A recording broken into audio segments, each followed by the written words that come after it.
స్వచ్ఛదనం పచ్చదనం కార్యక్రమంలో భాగంగా మేడ్చల్ జిల్లా కలెక్టర్ గౌతమ్ కొంపల్లి మున్సిపాలిటీలోని రాయల్ పార్క్ ఎన్యూ సందర్శించారు. అనంతరం కలెక్టర్ మాట్లాడుతూ పార్కులు మరియు పిల్లల కోసం ఆట స్థలాలు అభివృద్ధి చేయాలని అధికారులను ఆదేశించారు. అనంతరం చైర్మన్ సన్న శ్రీశైలం మాట్లాడుతూ తాగునీటి సరఫరా ట్యాంకులను శుభ్రపరిచి క్లోరినేషన్ చేసి క్లోరినేషన్ లెవెల్ పరీక్షలు చేశామన్నారు. అదేవిధంగా ప్రజలకు పరిశుభ్రతపై అవగాహన కల్పించారు. బలహీన వర్గాల కాలనీలను సందర్శించి తాగునీటి పరిస్థితి తెలుసుకోవడం జరిగిందన్నారు. ఇంకుడు గుంతలు లేని భవనాలను గుర్తించి వారికి ఇంకుడు గుంతల నిర్మాణం చేపట్టామని తెలిపారు. ఈ కార్యక్రమంలో municipal commissioner Srihari, special officer S Venkatesham, vice chairman Rathlavath Gangai Nayak, council సభ్యులు, కోఆపరేషన్ సభ్యులు, manager Venkatesham, sanitary inspector Jani, municipal సిబ్బంది మరియు సంబంధించిన అధికారులు పాల్గొన్నారు.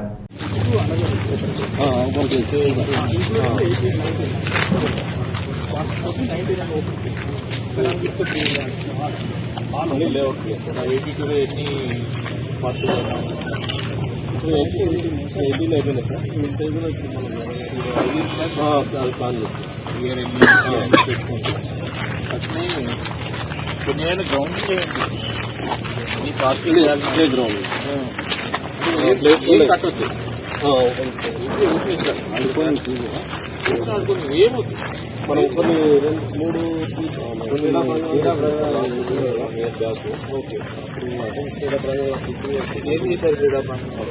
వాలీబాల్ ఆడుకోవడానికి అవి కూడా ఏం పెట్టచ్చు. అవి కూడా వాళ్ళు కాలనీ వాళ్ళు పెట్టుకుంటారు కావాలి క్రికెట్ ఏది ఆడుకుంటారు. ఓన్లీ నీట్గా చేసి ఓకే లెవెలింగ్ చేసి ఇప్పుడు కొన్ని లెవెల్ ఉండాల్సిన అవసరం లేదు. ఓకే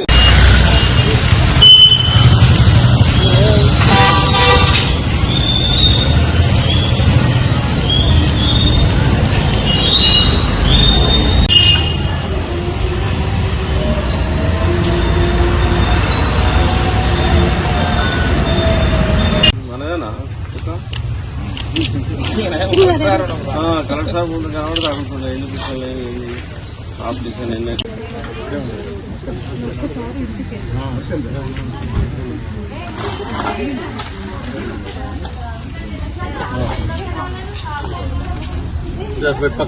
అన్ని పెట్టి రాడా నీళ్ళు పోసి అడిగి ఒక్క నిమిషం అమ్మ చెప్తాను.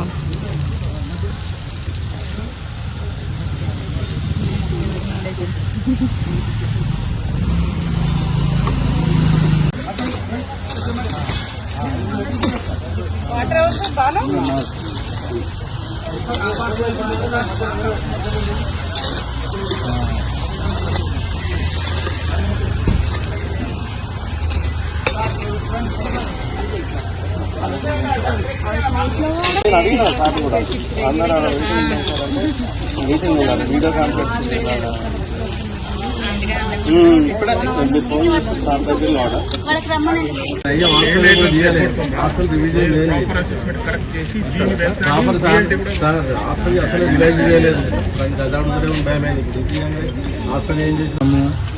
పచ్చదనం అనే ప్రోగ్రామ్ నిర్వహిస్తున్నాం మున్సిపాలిటీలో. ఏదైతే ప్రభుత్వము మరి ఏదైతే తీసుకున్నటువంటి మంచి కార్యక్రమం ఇది, అందులో భాగంగానే ఈరోజు మరి పార్కులు కానీ అదేవిధంగా మున్సిపాలిటీ మొత్తం కూడా పరిశుభ్రంగా ఉండాలని చెప్పి మరి ప్రజలను కూడా చైతన్యవంతులు చేసుకుంటూ మరి అదే కౌన్సిలర్లు, మేము, అధికారులు అందరం కలిసి ఇక్కడ ఈ యొక్క మరి దీనికి మరి ముఖ్య అతిథిగా కలెక్టర్ గారు కూడా రావడం జరిగింది. మరి కలెక్టర్ గారు ఏ విధంగా అయితే ఈరోజు ఏవైతే ఇంకా ఓపెన్ ప్లేస్లు ఉన్నాయో వాటిలో కూడా ఆడుకోవడానికి మైదానాలు పిల్లలకు కల్పించాలని చెప్పి మన కలెక్టర్ గారు కూడా సూచించడం జరిగింది. దానికి అనుగుణంగానే మేమందరం కూడా ఈ యొక్క ప్లే గ్రౌండ్స్ కానీ ఇవన్నిటిని కూడా చేస్తామని తెలియజేస్తూ ఇంకా మున్సిపాలిటీని ఇంకా అభివృద్ధి చేయాలన్న ఉద్దేశంతో ఈ యొక్క ప్రోగ్రాం తీసుకున్నాము. ఇది చాలా మంచి ప్రోగ్రాము అని చెప్పి తెలియజేస్తున్నాము. ఓకేనా.